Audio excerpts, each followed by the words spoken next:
होतात आणि त्याच गुरुजींनी ठरवलेल्या तारखेवरती केंगले साहेबांचा जन्म आपल्याला पाहायला मिळतो. 1941 हे साल जर पाहिलं तर ते स्वतंत्र पूर्व कालखंड आहे. तोपर्यंत भारताला स्वतंत्र मिळालेलं नव्हतं.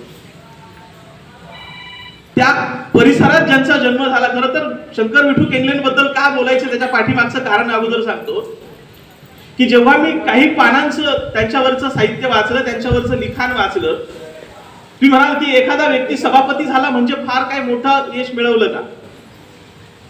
परंतु सावित्रीबाई फुले पुणे विद्यापीठाचे माजी कुलगुरू डॉक्टर नरेंद्र जाधव आमचा बाप आणि आम्ही या पुस्तकामध्ये म्हणतात की एखाद्याचं यश जर मोजायचं असेल तर तो कुठे पोहोचलाय याला फार महत्व नाही, त्यांनी सुरुवात कुठून केली याला फार महत्व आहे. त्यांनी सुरुवात कुठून केली याला फार महत्व. एखाद्या आमदाराचा पोरगा सभापती झाला तर काही विशेष नाहीये, एखाद्या खासदाराचा पोरगा सभापती झाला तर काही विशेष नाहीये, परंतु ज्या दगडधोंड्यांमध्ये राबणारा शेतकरी, कष्टकरी मायबाप, त्या बापाच्या पोटी जन्म घेणारा, रान कंदा खाऊन जगणारा, गुरा शेळ्यां पाठीमागं फिरणारा हा कष्टकरी आदिवासी समाजाचा मुलगा जेव्हा सभापती होतो ना ताई, ते विशेष आहे माझ्यासाठी. ती विशेष गोष्ट आहे कारण त्याचा प्रवास तिथून सुरू झालेला आहे आणि तोही प्रस्थापितांच्या खांद्याला खांदा लावून नव्हे, त्याच्या पुढे एक पाऊल टाकून त्याचं नेतृत्व करण्याची संधी जेव्हा माझ्या आदिवासी तरुणाला मिळते ना, तो प्रवास मला जास्त महत्वाचा वाटतो. म्हणून हा 1-2 पानांचा जो काही त्याच्या जीवनाचा आलेख आहे, हा आलेख 1-2 पानांमध्ये सीमित राहणारा नाही, त्याला विस्तारित केलं पाहिजे. म्हणून गेल्या काही 6 महिन्यापासून मी त्या पुस्तकाच्या अनुषंगाने विचार करतोय, काही मुलाखती घेतोय. खर तर याच दिवशी सर ते पुस्तक प्रकाशित करायचा मानस होता, परंतु माझ्या लक्षात आलं की 2-4 पानांमध्ये सामावणारा माणूस नाही, त्याच्यासाठी वेळ द्यावा लागेल. आणि म्हणून अजूनही माझं ते सत्र, मुलाखतींचं सत्र चालू आहे. अनेक लोकांना भेटतोय, अनेक लोकांकडून ती गोष्ट समजून घेतोय, त्यांचे विचार समजून घेण्यासाठी तेवढा कालावधी सुद्धा पुरेसा असणार आहे. म्हणून तुम्हाला मी इथेच याच ठिकाणी शब्द देतो की याच तारखेला पुढच्या वर्षी ते पुस्तक तुमच्या सगळ्यांच्या साक्षीनं प्रकाशित होणार. त्यांच्या जीवनचरित्राबद्दल माझे मित्र अशोक असतील, राजू असतील, यांनी बऱ्यापैकी सांगितलेलं आहे, मांडलेलं आहे. अशोकनी सुद्धा त्याच्या सूत्रसंचलनामध्ये ती गोष्ट मांडलेली आहे. त्यामुळे त्यांच्या प्रत्येक मुद्द्यावरती मी चर्चा न करता त्यांच्यामध्ये असणारे जे काही गुण आहेत आणि ते त्यांनी समाजासाठी कशा पद्धतीने वापरले त्या मुद्द्यांच्या अनुषंगाने मी चर्चा करणार आहे. त्याच्यातला पहिला गुण त्यांच्या अंतरंगामध्ये जो होता तो म्हणजे त्यागवृत्ती. आणि कुठल्याही राजकारणी माणसाकडे पहिल्यांदा असावी लागते ती त्यागवृत्ती. आदिवासी मुलाला वाटतं शिकावं, मोठं व्हावं, गाडी घ्यावी, बंगला बांधावा आणि आपलं ऐश आरामामध्ये आपल्या घरामध्ये जगावं, परंतु त्या जगण्याला छेद देत समाजाचा विकास करण्यासाठी, समाजातील तळागाळातील माणसांना पुढे आणण्यासाठी, या भागामध्ये जे काही पिकतं ते बाजारपेठेमध्ये विकण्याची हिंमत त्याच्यामध्ये निर्माण करण्यासाठी जे शंकररावांनी काम केलं ते अगाधित आहे, अवर्णनीय आहे. आणि म्हणून नोकरीचा त्याग करून घोडेगावमध्ये त्यांचं शिक्षण झालंय, भिवंडीमध्ये त्यांचं शिक्षण झालंय.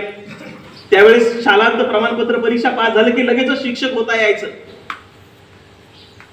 परंतु ती शिक्षकाची मिळालेली नोकरी समाजा हितासाठी लाथाडणारा हा या आदिवासी मातीचा सुपुत्र आहे की ज्यांनी समाज विकासासाठी आपल्या कुटुंबाकडे पाहिलं नाही, आपल्या मुलांकडे पाहिलं नाही, आपल्या घराकडे पाहिलं नाही, आपल्याला काय मिळवता येईल याचा विचार केला नाही, त्या सगळ्या गोष्टींचा त्याग करून समाजासाठी निधड्या छातीनं काम करण्यासाठी तो माणूस तयार झाला. आणि म्हणून जांभोरी गावाचं उपसरपंच पद असेल किंवा घोडेगाव मध्ये आल्यानंतर जे सभापती पद भूषवलेलं असेल त्याच्यामध्ये सुद्धा त्यांच्या कार्याचा लेखाजोखा तुम्ही पाहण्याचा प्रयत्न करा की त्यांनी केलेलं काम हे अतुलनीय आहे, अवर्णनीय आहे. ते सायकलवर फिरत होते, घोड्यावरती फिरत होते. मला त्यांच्या संदर्भातला एक किस्सा मुद्दाम सांगायचा आहे की मला वाटतं मी सर 5 ते 6 वर्षाचा साधारणतः असेल, जांभोरी काळवाडीमध्ये राहत होतो. मामा साक्षीला आहेत, माझ्या घरी नेहमी ते यायचे, बोराडे मामा. वडिलांचा अध्यात्म चाललेला असायचा, कीर्तन चाललेलं असायचं, भजन चाललेलं असायचं आणि त्याच्या शेजारी मी एक चिमणी लावून अभ्यास करत बसलेलो असायचो. अभ्यासापेक्षा हरिपाठ जास्त पाठ व्हायचा, कीर्तन जास्त पाठ व्हायचं, अभंग जास्त पाठ व्हायचे आणि लोक म्हणायला लागले हा मुलगा मोठा झाल्यानंतर भला मोठा कीर्तनकार झाल्याशिवाय राहणार नाही. हे सगळे संस्कार घरात असताना वडिलांना काहीतरी बिनसल्यासारखं वाटलं आणि वडिलांनी डायरेक्ट घर शेतामध्ये बांधायचा प्रयत्न केला. घोड नदीच्या काठावरती जिथे आमची शेती होती तिथे पाया खणला गेला. त्याच्यामध्ये पाया भरण्याचं काम चालू झालं, दगड टाकण्याचं काम चालू झालं. त्या वयामध्ये दगड उचलण्याची क्षमता नसताना सुद्धा पोटाच्या आधारानं कुठला तरी एक दगड मी त्या पायामध्ये नेऊन टाकायचो. पहाटेची वेळ होती, कुठंतरी तांबडं फुटायला लागलं होतं आणि टपटप टपटप घोड्याच्या टापांचा आवाज यायला लागला. आई घरात होती, बाप घरात होता. आम्ही त्या झोपडीतून बाहेर आलो, कारण घोडा हा प्राणी सुद्धा आयुष्यात पहिल्यांदाच पाहिला होता. आणि त्या घोड्यावरती बसलेला दाढी वाढवलेला एक करारी स्वभावाचा माणूस त्या घोड्यावरनं खाली उतरला. ते माझ्या आयुष्यातलं पहिलं शंकरराव विठूंचं दर्शन.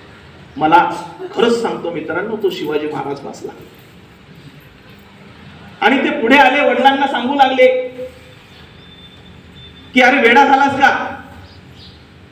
गाव दूर आहे, लोक दूर राहतात, तू एकटा इथे शेतात येऊन काय करणार आहेस. असं बरंच काही त्यांच्यामध्ये बोलणं झालं. मुलांना शिक्षण द्यायचं असेल, मुलांना शिकवायचं असेल, मुलांना मोठं करायचं असेल तर तुला गावात जावं लागेल. मला वाटतं जर माझ्या बापानं त्यांच्या मित्राचा म्हणजे शंकररावांचा तो सल्ला जर ऐकला नसता तर मित्रांनो आज तुमच्या समोर इथं भाषण द्यायला मी उभा राहिलो नसतो. आज तुमच्या समोर मी इथे भाषण द्यायला उभा राहिलो नसतो. कुठेतरी एखाद्या नदीच्या काठी, एखाद्या जंगलामध्ये कुठेतरी वनवन फिरत असतो. आज शिक्षणाचं महत्व माझ्या समाजाला शंकररावांनी समजलं, समजून दिलं आणि ते आतापर्यंत पोहोचवलं. ह्या साध्या साध्या गोष्टींचा विचार करा की समाजासाठी, समाजाला शिक्षण मिळावं म्हणून काय करावं लागतं. त्याच्या घरी जावं लागतं, त्याला विनंती करावी लागते, त्याला प्रेरणा द्यावी लागते. हे प्रेरणा देण्याचं काम शंकररावांनी केलेलं आहे. आणि म्हणून या गोष्टी मित्रांनो थोड्याशा समजून घेण्याचा प्रयत्न करा. हल्ली माझा समाज काय झालाय विचार न करताच कुणाच्या तरी पाठीमागे पळायला लागलाय. तो जाणून घेत नाही की आदिवासी समाजाचे प्रश्न नक्की काय आहे. तो समजून घेत नाही माझ्या बांधवाला नक्की गरज कशाची आहे. माझा आदिवासी बांधव आज ज्या तळागाळामध्ये राहतोय, आदिवासी जंगलामध्ये राहतोय, नदीकाठी राहतोय, डोंगर दऱ्यांमध्ये राहतोय, तिथे आज त्याला रस्ता नाहीये, तिथे पाण्याचे प्रश्न सुटलेले नाहीये, शिक्षणाची वानवा आहे. या अशा गोष्टी असताना मी राजकारणाचे धडे गिरवण्याचा प्रयत्न करत असेल, राजकारण करत असेल आणि माझ्याच समाजाला पाण्यामध्ये घालण्याचा प्रयत्न करत असेल तर कुठेतरी मित्रांनो जागृत होणं गरजेचं आहे. त्यांच्यातला दुसरा महत्वाचा मुद्दा तुम्हाला मुद्दा म्हणून सांगतो की समाजाचे प्रश्न नक्की काय आहेत हे ओळखायला शिकलं पाहिजे. माझ्या समाजासमोर कोणते प्रश्न आहेत आणि ते प्रश्न समाजाला कुठपर्यंत घेऊन जाणार आहेत ही गोष्ट आपण नीट समजून घेतली पाहिजे. त्याची उकल जर व्यवस्थितरित्या आपल्याला झाली तरच आपल्याला समाजाचा विकास करता येईल. आता मध्ये बघा प्रश्न आला होता 15 ऑगस्टच्या निमित्तानं, 26 जानेवारीच्या निमित्तानं काही काही घोषणा होतात आणि त्या घोषणांनाही आपण बळी पडतो आणि नक्की काय सांगायचं होतं हे आपल्याला नीट कळत नाही. हर घर झेंडा, हर घर तिरंगा अशी एक घोषणा आपण ऐकली होती आणि आमचा अख्खा विद्यार्थी वर्ग ते झेंडे अपलोड करण्याच्या कामाला लागला होता. लाखो झेंडे प्रत्येक घरावरती फडकले होते. आता माझा प्रश्न काय की प्रश्न नीट समजून घ्या. आपल्याला नक्की कशाची गरज आहे आणि आपल्याला दिलं जातंय काय, आपल्याला भासवलं जातंय काय, ह्या गोष्टी नीट समजून घेण्याचा प्रयत्न करा. कोरोना आला होता तेव्हा टाळ्या वाजवल्या, थाळ्या वाजवल्या म्हणून कोरोना पळाला काय, मेणबत्त्या लावून कोरोना जळाला काय. मग आता झेंडे लावून गरिबी नष्ट होणार आहे का? झेंडे लावून रस्त्यातले खड्डे बुजणार आहेत का? झेंडे लावून आदिवासींचे प्रश्न सुटणार आहेत का? होणार आहे का? या गोष्टीचा नीट आपण विचार केला पाहिजे. बऱ्याचशा गोष्टी आपल्या समोर फक्त मांडल्या जातात. याचा अर्थ असा नाही की मी झेंड्याचा तिरस्कार करतो, तिरंग्याचा तिरस्कार करतो. मित्रांनो, तुम्ही आम्हाला शिकवू नका, झेंड्याचं महत्व काय असतं आमच्या गरीब मुलांना माहिती, आमच्या कामकरी मुलांना माहिती, आमच्या कष्टकरी मुलांना माहिती. तेच सीमेवरती लढतात आणि झेंड्यामध्ये लपेटून सुद्धा घरी तेच येतात. तुमच्या आमदाराचे, खासदाराचे, पंतप्रधानाची कुठली मुलं सीमेवरती लढतात हे जरा दाखवून द्या आम्हाला झेंड्याचं महत्व सांगण्या अगोदर. त्यामुळे आमच्या समोर प्रश्न काय उपस्थित करताय, आम्हाला कुठल्या दिशेने नेताय हे आम्हाला समजत नाही. इतके मूर्ख आम्ही निश्चित नाहीत. स्टंटच करायचेत ना तुम्हाला झेंडे लावून, तर स्टंट असे करा एका दिवसामध्ये सगळ्या रस्त्यांवरचे खड्डे बुजवणार. हे जमतंय का बघा. एक दिवस असा असेल की माझ्या महाराष्ट्रामध्ये, माझ्या भारत देशामध्ये एकाही कार्यालयामध्ये भ्रष्टाचार होणार नाही. स्टंट्स करायचे ना तुम्हाला, असे करा ना. झेंड्याने काय झालं, झेंडे लावून काय मिळालं. एक दिवस असा असेल माझ्या एकाही माता भगिनीवरती बलात्कार होणार नाही, अत्याचार होणार नाही. स्टंट करायचे असतील तर असे करा. बऱ्याच वेळा राजकारणी आपल्या समोर काय प्रश्न घेऊन येतात. आमच्या सगळ्या शाळा महाविद्यालय सर झेंडे लावायच्या कामाला लागले होते, मिळालं काय हे प्रश्न आपण विचारले पाहिजे, याची उत्तर आपण शोधली पाहिजे. आणि म्हणून ज्या शासनाला आपण घाबरतो, ज्याच्या दारी जाऊन काहीतरी मागण्याचा प्रयत्न करतो, माझ्या तरुण मित्रांना एक विनंती आहे,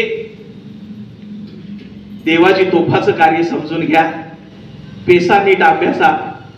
सरकार आमचं गाव. देवाजी तोफानं कलेक्टरला सांगितलं होतं परवानगी घेतल्याशिवाय आमच्या गावात यायचं नाही. पेसा तुम्हाला अधिकार देतं. वनमंत्र्यांना त्यांच्याकडे जायचं होतं. कलेक्टर साहेब म्हणले पहिल्यांदा परमिशन घ्यावी लागेल, त्याच्याशिवाय त्यांच्या ग्रामसभेत ठराव होईल, मग तुम्हाला त्यांच्या गावामध्ये येता येईल. माझ्या गावातली टीचभर जमीन सुद्धा तुम्हाला आमच्या परवानगीशिवाय घेता येणार नाही. हा पेसाची ताकद आहे मित्रांनो. ही पेसाची ताकद समजून घ्या. सरकार तुमच्या दारी आहे. बरेचसे कार्यकर्ते नुसते घोषणा देऊन मोठे झालेले आहेत. सिर्फ नारे लगाने से देश महान नहीं बनता. कुठलाच देश घोषणा देऊन मोठा होत नाही, तर त्या घोषणे पाठीमाग असावं लागतं लढण्याचं बळ. शिवाजी महाराजांच्या कालखंडामध्ये हर हर महादेव अशी घोषणा दिली जायची आणि सैन्य तुटून पडायचं.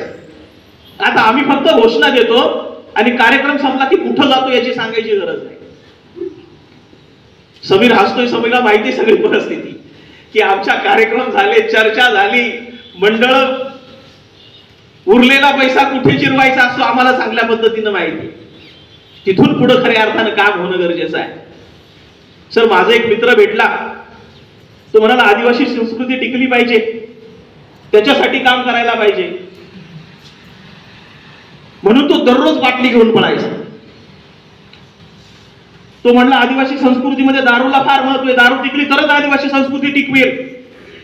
अशी संस्कृती टिकवणारे सुद्धा बहादर आमच्याकडे आहेत. पण संस्कृतीतल्या ज्या गोष्टी अनिष्ट प्रथा, अनिष्ट चालींमध्ये मोडतात त्या आपल्याला बदलाव्याच लागणार.